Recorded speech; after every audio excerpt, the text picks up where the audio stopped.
اهلا بكم حبايبي في قناة ميمي. اليوم راح نديرو المايونيز. لهاد الوصفة يلزم لنا 2 حبات تاع البيض، راح نحطوهم في خلاط كهربائي، وراح نضيفو لهم قرصة تاع الملح باش يطلع لنا البيض.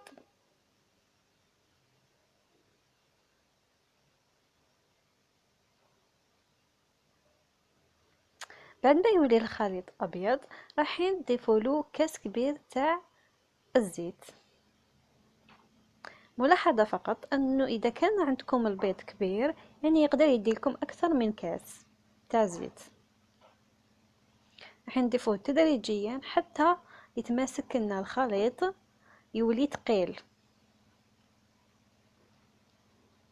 بعد هذا راح نضيف له 2 مغارف كبار تاع الخل. هنا الخل اذا كنتوا تحبوا بزاف الخل ذوقوا وشوفوا حسب الرغبه ديالكم، يقدر يوصل حتى 4 مغارف تاع الخل. وتقدروا تاني تضيفوا لها مغرف صغيره تاع لاموطارد او فلفل اسود.